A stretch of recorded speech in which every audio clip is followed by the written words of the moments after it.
And so a value of a new customer logo acquisition is not valued as high as retaining and expanding existing customers. You actually have a higher value to that dollar in the eyes of investors because it shows that your customers are not leaving and your customers are spending more money on you. Hey, Will, I'm super excited to have you join me for this episode of Coffee with Closers. Great, Sam. Good to be here. I appreciate you joining me. Obviously, every entrepreneur has an interesting story of how they overcame obstacles to become an entrepreneur. I was looking through your LinkedIn profile. You have a lot of different ventures that you've been on and even working for some big, giant PwC type of firms. So can you share with our audience a little bit about your entrepreneur journey and how you got to where you are? Yeah, thanks for asking. I think it really starts in the Army. I Mm-hmm. was a first lieutenant in the Army, and I had a 5 mile radius outside of Baghdad. And there was about 8 towns and about 5,000 people there. And I was essentially a mayor of these 8 towns. And so I had 32 soldiers, some great NCOs that helped me along the way. And so that get this really sense of I'm going to make the best of what I have. And that's really the entrepreneur drive. I also got to work with DARPA at the time, who was a phenomenal technology company within the U.S. Army. From the Army, I went actually in the oil field, which is very entrepreneurial. And then I joined a good friend who bought a business. We built the business, we grew the business and sold that to a family office. And then I went off on my own and did a few things, advisory consulting, joined a SQL database startup firm, a graph SQL database startup firm, actually raised a small PE fund, and then went through 5 acquisitions with that.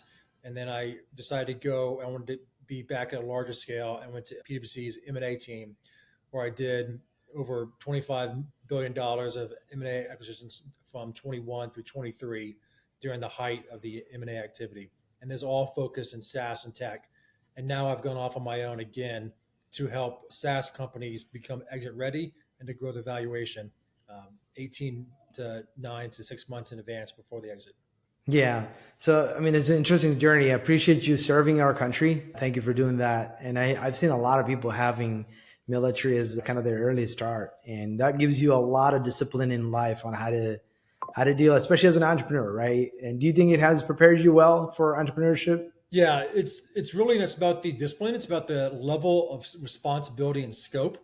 And Hmm. so when you have that much responsibility on you, it's not discipline. It's just like the integrity that's in you to get up every day and make sure that your soldiers live, that you live, and you get back home to your families. And the best way to do that is to remove bad guys and then to build an economy, get people jobs, and get people's kids back in schools. And so we did that. When I first got to outside of Baghdad, they only had about 3 hours of power a day. By the time we left, they had 18 hours of power a day. We were providing ice to help cool the homes. We were providing jobs. We built 2 markets. I had, 19-year-old soldiers doing microloans and helping these small independent entrepreneurs along the Tigris River. So the Army is a very entrepreneurial opportunity. Man, nobody tells that story of what we've done in the Middle East, though. I've never heard that sort of a building back. Everybody just says, hey, we saw, what is it, weapons of mass destruction. So that's why we're here. But I never knew that there was Yeah, that sort of the efforts happening. phraseology behind it is called clear, hold, and build. And just Uh-huh. like you think about in business, you want to build, get customer product market fits, and then scale. In the Hmm. Army, it's clear out the area so it's safe, hold it so no one else comes back in to make it unsafe again. And then you want to build it up so that there is no temptation to go back into bad ways. Wow. Army needs to do a better job of telling the world that they're doing this sort of a training behind the scenes because this is foreign language to me. I'd never heard of that. So you talked about this predictive analytics partners business that you started. You said you're helping companies that maybe 18 to 24 months before exit, trying to figure out how to increase value. So talk to us. What are some of the levers that, especially as you're a founder, right? Like trying to, with that vision of maybe exiting someday in the future, what are some of the key levers that you have that you can pull to increase value? Yeah, let me give some context to it. So I work with both public and private companies, and Hmm. while doing M&A, once again at the $1 billion M&A level, so my smallest top line revenue client was $50 million. They got 20x valuation, phenomenal data science, rev cycle management company. I also worked with $800 million businesses, so pretty wide spectrum. And so when you're valued based upon a revenue multiple or an ARR multiple, there's going to be what's called a quality of revenue. And just like there's a Hmm. quality of earnings for EBITDA multiples and for all transactions, there's a quality of revenue analysis that's done for SaaS businesses, and that specifically looks at the revenue growth by markets, and then Mm-hmm. specifically around the net retention rate. And the net retention rate is really the best proxy to see if there's a product market fit. And then you watch the trends to see if customers are losing love of your product or if it's only growing. And so that drives evaluation from a median to a top quartile to a top decile. So this spans across multiple departments almost, right? Like the multiple functions of a business. Because if it's a software company, yeah, is the product is also part of the revenue retention, right? Because the product sucks, nobody's going to keep paying for it. But it is also customer success. It also involves sales and marketing, all of that. And I'm assuming like $800 million company, was it a software company or was some sort of another sort of a There was a business? software company. There's a software Oh company wow. that's been on Jeopardy. So like when you go in there to say, okay, I'm going to increase value in 18 to 24 months, I mean, that's a short time window to change a lot of different business Yeah, let functions me to. kind of back into that. So the buy side, there would be a quality of revenue diligence. And so on Mhm, the opposite end, on a sell side, when you're going to sell your business, you have to present your quality of revenue and your valuation narrative. It often mhm, takes 6, 9 to 12 months just to get your data ready. Really, you probably get your data ready in the first 2 to 3 months, but then you're mhm, starting to peel back the layers of like, oh, wait a minute, if we tell this narrative a little bit stronger, our multiple will increase. And so mhm, part of that is, I wrote about it, it's having to do with sunsetting products that are driving product churn and driving mhm, customer churn. It is moving into new markets where there's opportunities for growth, where you're already having a higher sales velocity and you want to accelerate that. And then that gives you a different position where you got growth in a core market and you've shown the ability to enter a new market. Those are motions and skills that companies have to develop, just like being mhm, able to have a core product and then having a additional product or a feature or an add-on. So these are all mhm, signs of maturity for a business. And if you show that you have that maturity and you do it to continue to drive customer product market fits, and you do it to show that you have strong sales performance, meaning you have pipeline coverage, you have conversion rates that are a median or top quartile, and you're able to hire and retain sales talent, and your marketing team is building your brand in the market. All these come together, and it really shows that you've got. I do the analogy of like a 3-to-1 ratio, where you may have you show a 2-to-1 ratio. So you have 3 parts of growth, 2 parts coming from new logo acquisition, and then one mhm, part customer base. So you have a 15% growth rate. And so 10% comes from new logo and 5% coming from existing customer base. And that mhm, gives you like a 2-to-1 ratio and drives your growth and gives you, and that 105% net retention rate is that 5% of the existing customer base. And that gives you a very strong quality of revenue, and these top decile companies are growing 20, 30% and have 5 to 10% growth, or 105 to 110% net retention rates. And we have a framework we call our growth formula framework ourselves. It's called acquisition plus retention equals growth.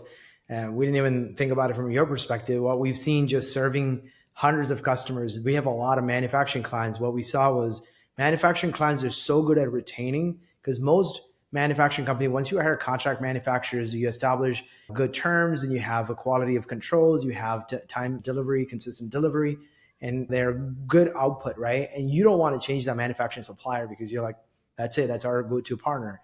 But they are so bad at customer acquisition. They have like 80% of the revenue from 20% of their customers.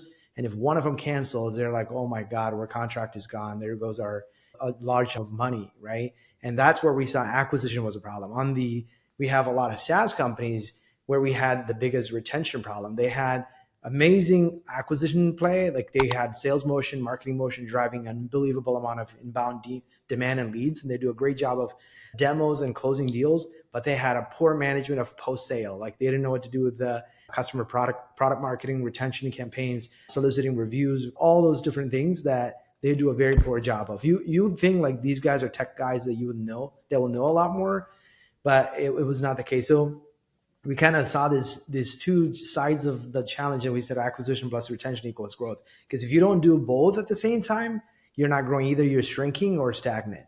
That's what we saw in our just being in the weeds, helping hundreds of Yeah, companies. let's unpack that. So you referenced the 80, 20% share of Uh-huh. revenue. That's called customer concentration. And so when you've got customer concentration, so more than 20% of your revenue concentrated in 10, really 5 to 10 customers or less, that's a high risk factor. And you Hmm. have a decreased valuation because the value of businesses is the future value of cash flow, which is why Hmm. in manufacturing, industrial services, contracts and multi-year contracts are so valuable because you've got line of sight on future cash coming in. It's why the Hmm. SaaS business model of recurring revenue and annual recurring revenue has a line of sight on future value of cash coming in. So hugely, it's why the valuation is so strong around contractual recurring revenue. It's kind of been a thing for 20, 30 years now. And so when you think about your phraseology of acquisition plus retention equals growth, there's a little more to that because in one regard, you want to think about growth of growing at or above Existing. market growth Hmm. level, and Hmm. that shows that you're a high growth company. And then Hmm. a lot of that is going to, you want to gain market share through acquisition. And then you Hmm. want to have a moat established because you have a strong retention and people are not going to rip and replace your product with somebody else's.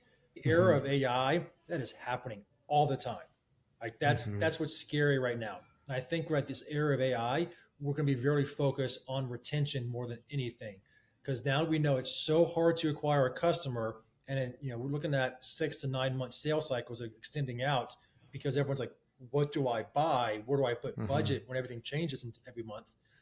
So then if you lose a customer, it's basically the customer acquisition cost times the sales cycle, and that's how valuable that customer is. But we've got to Hmm. put more focus. I say the market's got to put more focus on post sales and on retention and on returning an investment for that Hmm. product. And I'm a big advocate for a client strategist.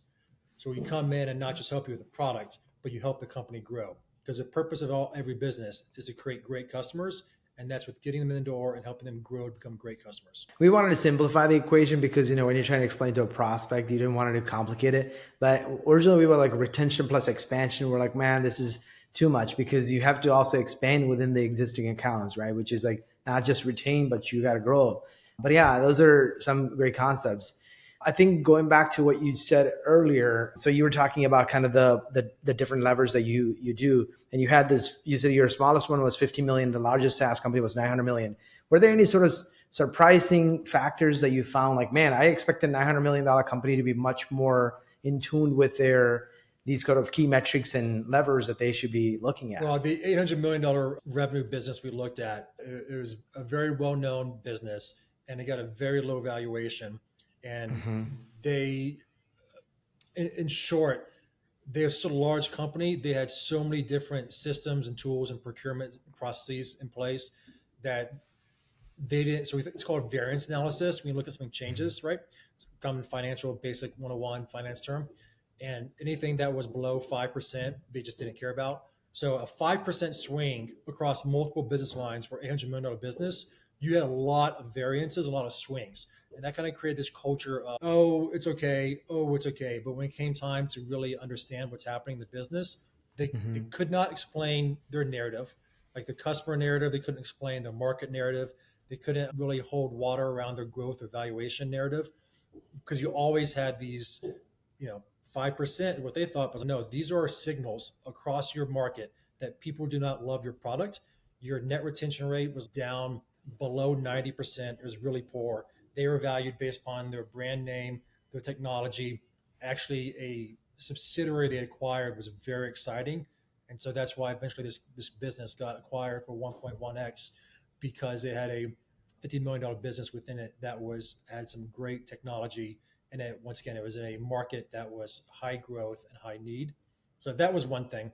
The other thing that really pops up often, Samuel, is when I go in to help a company for sell side readiness or value creation, is the lack of visibility into their white space opportunity. And so, white space opportunity is simple. My company sells 4 products. Samuel, you bought one of those products. I've got 3 more products I can sell to you, and I can put a dollar amount in that. So now you got white space opportunity, and that's how you drive net retention rates. But to provide visibility at that customer product level requires data engineering and requires analytics. And this is where you get into the differences between finance teams and reps and sales teams. Whereas Oftentimes that data will be held within finance at the customer product level, but not looked at. And then at the sales teams, they just look at acquiring new logos. And this is why a lot of RevOps teams take on more analytics, but they have to be trained and taught how to look at cross-sell white space or key account white space. And that's where you grow expansion. And that's how you drive and deliver quotas to customer success. And then that's how you build out these expansion motions. Yeah. So you mentioned the whole concept of white space. I know you have like 4 different type of plays that you use. One is obviously, like you said, right, expansion of existing account with additional products that you might have. And the other one is obviously, I don't know if you mentioned the price increase, right? Like you were talking about if they're grandfathered into an old product price and then increasing them to the new product price. So can you elaborate on some of those core areas Yeah. where you see the biggest opportunity? Yeah, the biggest one is always with companies that do a land expand motion Mhm. is to do that cross sell white space. And so that's selling more products to an existing business, right? You want to get them on more products. That Mhm. also comes with an upsell opportunity by making sure that they have as many seats on those products as well. So if Mhm. you've got 10 people on one product and then you add product B and you only have one person on it, then the next white space is that upsell, selling more seats to get on that Mhm. product. The other ones you mentioned is around pricing. As companies, get to $100 million and higher, they often have acquired a few businesses, and there would be some legacy grandfather clause price books that are still used. And then when you actually quantify and say, hey, if we move these from the old price book to the new price book, we have actually can see a white space there. And typically, when I go in companies, I can find 5% of revenue growth just from discount management, and I can probably find another 5% revenue growth just from updating price books to the right price. And I show that through a white space opportunity. The other really Mhm. exciting thing is companies move from a product-led growth, selling to SMBs or selling to consumers, to mid-market with a sales-led growth, to moving to enterprise growth, is getting into what some people call key account white space. So you have a key account. I'm going to use IBM as an example, 180 plus companies. Once you get on a handful of companies, it's easy to get onto the next ones. It's not easy, but it's easier. And so that's kind of a key account white space. And in simplest terms, it's the idea of having a parent account who has a lot of subsidiaries, and you get in one of the subsidiaries, one of the childs, and you want to get to the next one and the next one. And typically, if they're in the same space or it's an organized business, they have really similar commercial terms and process. And so the enterprise sales becomes easier and you can get referrals. That's one of the ones I like the most is the parent account white space is how do you sell within a family of accounts like a private equity fund or like these large strategics and expand through there because that requires you to build out a global account manager position and it requires teams to work together cross functionally to service those companies as well. Yeah, and then you can actually use one of the existing customer as an case study because hey, you hold this Yeah. child company already seeing success is a lot easier to sell internally and streamline that process. So I know you talked about like the different things you're leveraging. Like how much of it is you said the sales readiness is one of the factors that you look at and having the right KPIs and sometimes you said it takes like 90 days to get the right numbers. How much of it is the value you can create is like purely driven by sales and marketing? How much is the The value I created? valuation, yeah, because how much of it is you feel like you talk about those 4 plays, right? It's almost from what I'm hearing, right? It's sales and marketing. Like, okay, we have existing customers, we have to go increase their prices because we got to put them on a new price book, Yeah, right? what I say to people is that the value of each dollar is not valued the same. And so a Mm-hmm. value of a new customer logo acquisition is not Mm-hmm. valued as high as retaining and expanding existing customers. You actually Hmm. have a higher value to that dollar in the eyes of investors because it shows that your customers are not leaving and your customers are spending more money on you. So a 105% net retention rate is basically saying for a dollar that comes into a customer, like acquire a customer and the dollars are coming in and retaining, that they would grow by 5 cents on the dollar. So it's very attractive to investors. So you asked about metrics and how I drive growth. I often think a lot of this stuff is just simple data mining, the Mm-hmm. data that's in businesses. And so it's really just identifying, hey, you've got opportunity and success here in market A. You've got a parent account and you have industry verticals Let's sell into those industry verticals using those referrals from this parent account or the other child accounts. Once again, like the key account, white space, or strategic accounts. Then you think about upsells. That's really a financial function. Is like, hey, are we doing good financial hygiene and making sure everyone's on the same price book? And this kind of gets to the question of who owns pricing and driving that. Same with discounts. Who owns discounts? Do we have line of sight on discounts, or is just some governing tool within our CRM that we think is working? And then we think about pricing and packaging around a bundled sale for a new logo acquisition versus a land and expand. That comes from data mining. You can identify customers based upon if they landed on multiple products or one product, and then look at their growth and expansion over time. And when you identify, hey, actually these bundle guys, they leave us less. We want to sell more bundled products, but then let's limit that discount from 15% down to 9% and drive that higher ASP upon that sale and have a stronger retention because we're stickier with them because they're not looking to rip and replace one product, they're looking to rip and replace 4 products, and so you have a better expansion.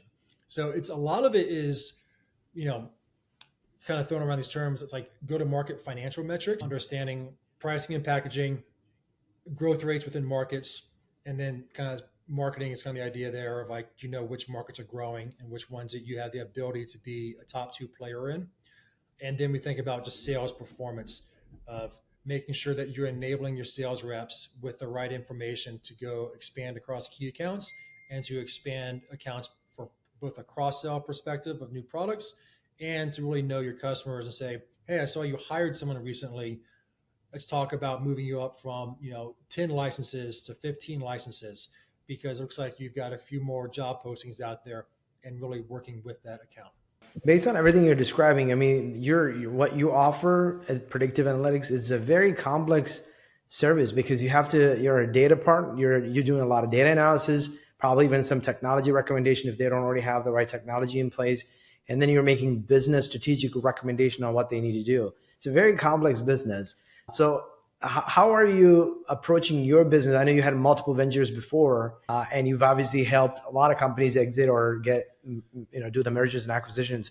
How are you approaching your 5th venture you're building? How are you approaching it differently than your prior ventures? Yeah, just from this value creation standpoint. No, I think to your point, I do a lot because when you're in M&A, you have to be able to speak. You're speaking to investors who are writing $100 million checks. And so you have to be able to talk about all the topics. How am I doing my value creation for myself differently right now? Really, my first few years was delivering a service, professional service. Now with the development, obviously, of AI and agentics, that's what excites me most because now I can productize my service. And so this gets into where are we right now with LLMs and agents. We know that LLMs do great with text and not great with data.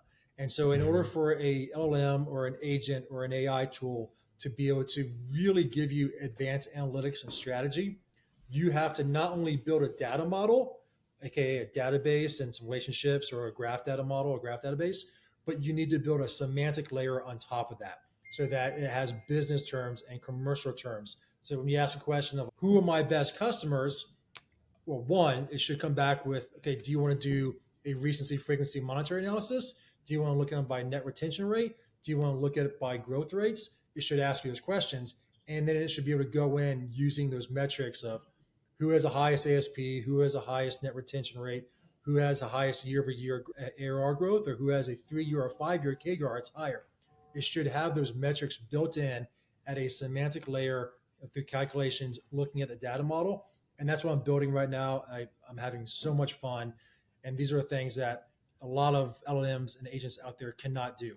I remember turning the camera on. You said you used to focus on the CROs, and you said you're mostly CFOs, or you're at least trying to bridge the gap between the CFO and the CRO. It's really bridging the gap. There's so many strong and talented CROs out there who don't make it past 18 months because they're not able to bridge that gap with the CFO. And what does a CFO want? The CFO wants trust and reliability. So the CFO does not want someone to come in here and say, oh, I'm going to grow you by 5%, 10%. It's like, no, I just want to know that you're going to be honest when you report on your numbers, and you're not going to blow smoke. And I want to see that you own and understand your business, and so that you can forecast within a 5% or flip it 95% accuracy. So that you Mhm. say you're going to do 10 million this month, you're going to get to 9.5 or this quarter. And so working with bridging that gap between the CRO and the CFO, because once you have a bond and trust between those two, which is it's financial, so it's so key, then you can build a C team as opposed to a Mhm. bunch of C leaders or C individuals. You've got to get a C team together so that the team can lead the company, especially right now through this era of disruption of both geopolitical instability and technology and disruption. And so I really can tell I enjoy what I do, and I want to Mhm. see more CROs be successful, and I want to see more CFOs enjoy the thrill ride of a high growth company. And I think a lot of, especially the first time founders, and there's surprising stories of first time founders quickly go from $1 to $100 million in a matter of 5, 7 years. And a lot of the things that you're describing, they probably never had any exposure to that. So what are you doing to educate the market about all these different nuances that you described? Because to increase value is not just, oh, just sell more, hire more sales guys and put them in the front of customers. Yeah, so I post on LinkedIn. I need to do more of these podcasts and everything else. So thank you for challenging me on like what am I doing. So here's how I view like founders and startups. First $10 million, just get there and identify your product market fits and look at customer personas and buyer personas, and kind of get away from the ICP mentality. Like Mhm. understand who are you serving, and then because who you acquire, who you think is the best, might not be the best long-term customer. You want to see someone who has the operation capacity and the run rate in the market to really grow. And then, so you'll get from 0 to 10, get there, 10 to 20. Now you're starting to move beyond a small team to a tribe. And then from 20 to 50, it's really, you should start having a team in place. So this is really common in the world of CFOs, is like your first 20 million, you need someone to close the books. From 20 to 50 million, is you need someone who can build a team to close the books and do financial reporting, and move from a cash base to accrual base. And then from 50 to 100, now you need a CFO and a CRO who can actually build systems. And they'll start implementing, I know everyone's got a tech stack when they start out, but start building systems and processes, and most importantly, a talent process for people to be hired and grow through the ranks. Once you start crossing the $100 million mark, now you start have to have people who are capable of doing M&A opportunities, and you have to have a valuation mindset of which market do I play in, what are the multiples in that market on revenue or EBITDA, and do I want to be above or below median? What do I need to do if I think about it that way? And then what does a top quartile performance look like?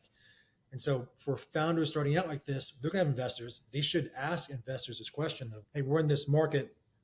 Can you give me some valuation reports based upon $10 million, $20 million, and these growth rates? Now, they're always changing, but there's tools out there to provide that. And if you can't get some investors, reach out to me.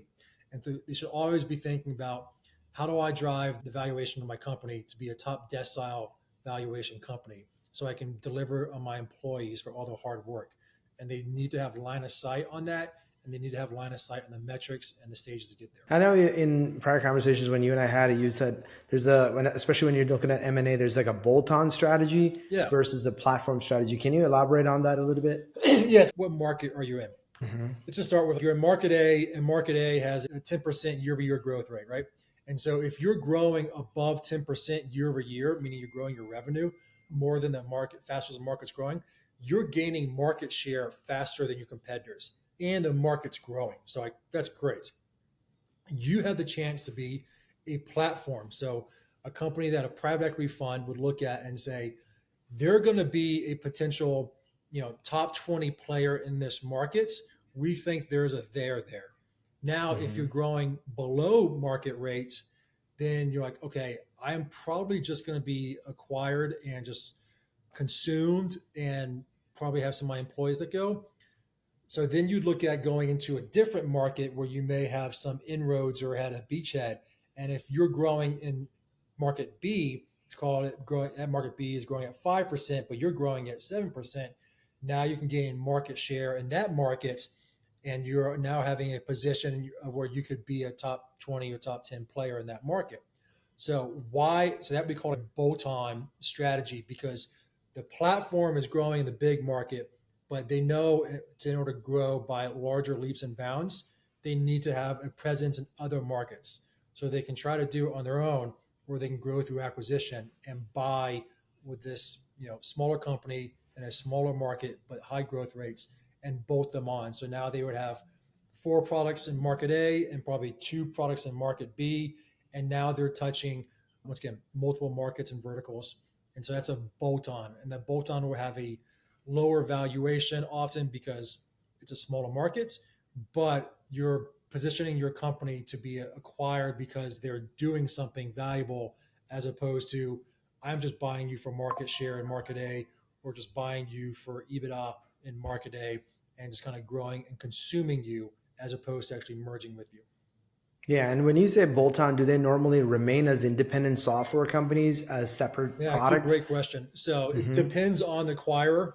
I have seen it left as independent software companies. When you do Mm-hmm. that, you really lose the ability to cross sell products across the different brands. It's not great. It's hard. Mm-hmm. People would choose not to integrate them.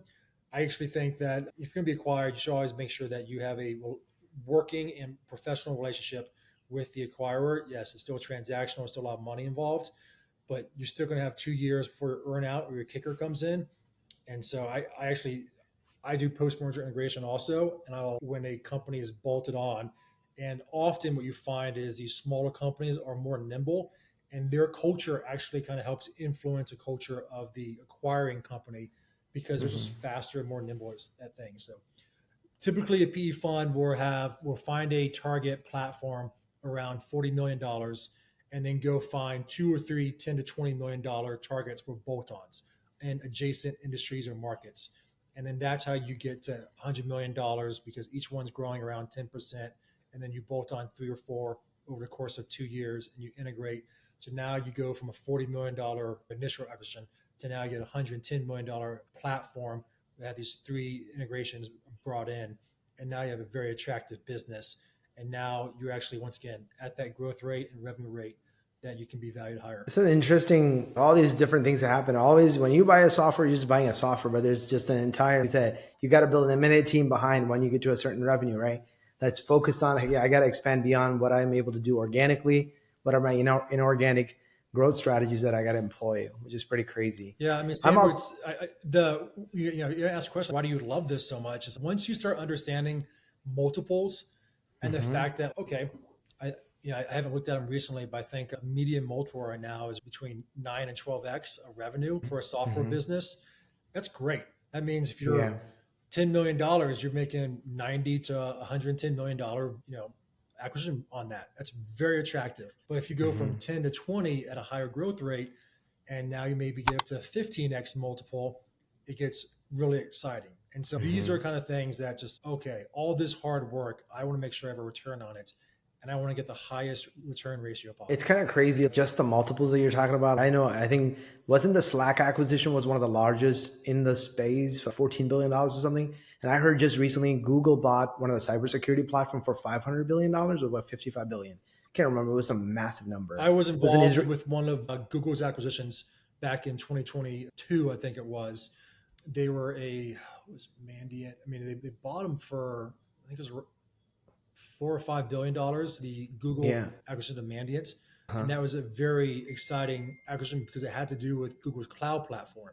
And the Yes. idea was that this cloud provider, the cybersecurity provider, kind of got people in for the break the glass moment. And then they Mm-hmm. could say, we could help you with a better cloud. Here's our Mm-hmm. owner, Google Cloud.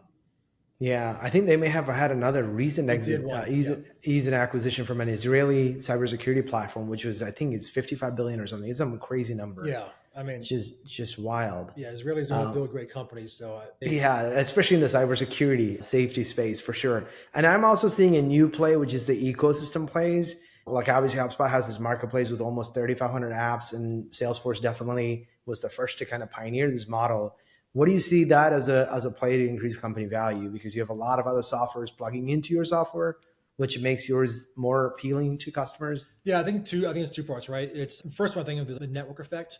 When you have Hmm. all this people around you talking about, I'm a HubSpot partner or a Salesforce partner, or I'm a Clay agent or a Clay expert, or cargo is what I use, and all the stuff coming in there. I think one in business, it's all about working cross functionally, and I think these softwares that have great integration adds more value. It's kind of become expected. But then when you create a marketplace on there for people to build, to sell on your marketplace, once again, it adds more network effect and provides tremendous opportunity for a software provider to build something and sell it on Salesforce or HubSpot. And so but those are competitive places. And, the old Amazon saying of winning the buy bucks is hard, especially when you're talking about HubSpot marketplace. You basically have to be a top provider year over year to get that top ranking. And so Hmm. there's natural challenges with that. And so I think it's a channel, if you will, to sell on a marketplace, but you still need to be able to acquire your own customers, whether you have an inbound strategy, outbound strategy, ABM strategy, OEM strategy, or a partner based strategy. You still have to have a comprehensive go to market view and understand which is the best route for you. Yeah, what I've also heard, I've talked to a lot of HubSpot app partners. Some of them actually find it difficult to succeed in the marketplace because as soon as HubSpot sees that the product has such demand, they just add that as a feature and roll it out, which is another risk. Or their hope is that someday HubSpot would just buy them out. But oftentimes HubSpot doesn't need to. They put 4 developers on an idea and say, "Hey, go build it in 4 months." So one of the deals was on Vista backed a company who was top on the Salesforce marketplace. Great app, great use case, but Salesforce saw it and over 3 years built a better widget, and that was a big Killed them. concentration concern. Is that there was revenue concentration by how much sales came through the Salesforce marketplace and how much revenue was tied to Salesforce customers versus non-Salesforce customers. And so that company got a lower valuation and eventually did not exit. This was back in 22, so they probably exited since then. But yeah, you definitely get into risk when you're kind of tied to one market like that. Yeah, and I don't know if you know the CPQ platform, Steel Bricks, Yeah, one of yeah. the ones that Salesforce purchased that. I mean, I don't know when Salesforce decides, okay, this one I'm just going to buy. I'm not going to go build it. I don't know what kind of conversation happens behind the scenes that make them Yeah, decide to just go. this is good, but frankly, some of the stuff is kind of like that was a few years ago. I think what's very interesting now is we look at like a Phantom Buster. You know what Phantom Buster is? If you Yeah, the post on automation. LinkedIn, you use Phantom Oh, Buster to pull down your leads. uh-huh. And you look at Clay and Cargo, you look at like a Sixth Sense, you look at all these vertically integrated or agent orchestration tools. They're just sitting on top of these smaller players, these smaller tools. I think Hmm. that's the new interesting space is build for a specific use case that is a pain point for you, like every day. And then one of these vertically integrated, like a Sixth Sense or Clary, or one of these go to market engineering tools, like a Clay or a Cargo, is going to use you and procure you for a lower value to you, but have more volume exposure on the other side to drive your revenue. And so like everyone uses Phantom Buster. And so I think building for use cases like that is a great, and then going through a channel partner to scale you, I think is a very exciting thing. And I know one of the things that I've heard, especially for software service companies, multiples is not as high as a software company just because of the nature of unscalable, right? Service is not as scalable, and which is why I think you're trying to build your own agents and things like that. So I know there's like a tech enabled service as a model that some companies follow. Like they have a technology component as part of their service delivery that makes them more valuable and attractive to a buyer than just a straight on service company. Yeah, so like a few thoughts on that. It's speak kind of granular. So it's about the revenue type. So if you got Hmm. variable revenue, so like you got projects for 4 months and then another project another 4 months versus having recurring contractual recurring revenue based upon a Hmm. service or as a software as a service, that's when the valuation's higher because you have line of sight on future value of cash flows. Talk about operating leverage based upon like, oh, I just spin up another VM or I expand my compute and I'm off to races versus I have to hire somebody. So it's a slower scale. So those are kind of some of the reasons. I think the tech enabled service, the way I've been saying it and what I'm positioning myself as, is agent enabled services, because that's really where it's going. Look, there's pricing pressure everywhere.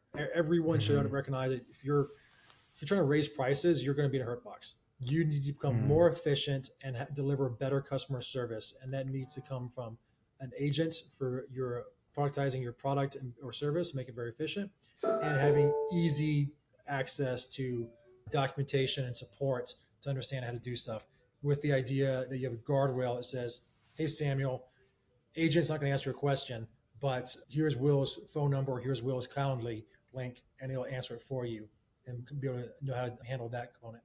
And I'm also just curious if you've ever thought about, if you have this perfected model of how to help companies increase value, have you ever decided to tie your compensation somehow to their ultimate exit? Yeah. So one, investment bankers get a transaction fee for that kind of stuff, just because they hold the keys, they hold the table, they hold the keys, everything.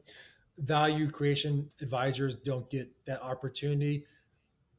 Funds, they get that carry, and because they're taking the risk by putting hundreds of millions of dollars at play. And I know that there are consultants who try to do that with startups, and it's just too risky. And frankly, if someone asks you for a portion of the cap table, like, one, they're intelligent, they know what to talk about, but also for me, having been on a cap table, having invested in cap tables, I'm very protective of my cap on that table. So I don't go that route.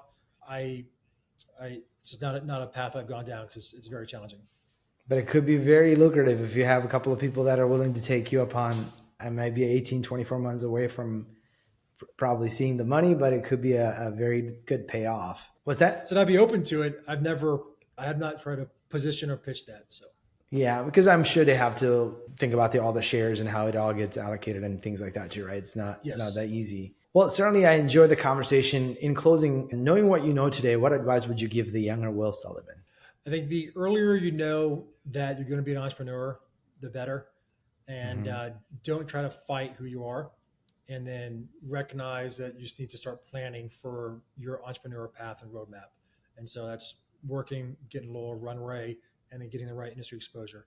So don't fight it. If you know you're an entrepreneur, plan for it. Awesome. It's a great word to end our conversation. Thank you so much for joining me today. Thanks, Sarah. This episode of Coffee with Closers is brought to you by One IMS, a leading digital marketing agency helping businesses win new customers. To request a free marketing ROI audit, please visit oneims.com. If you enjoyed this video, please share it. To make sure you never miss an episode, please subscribe.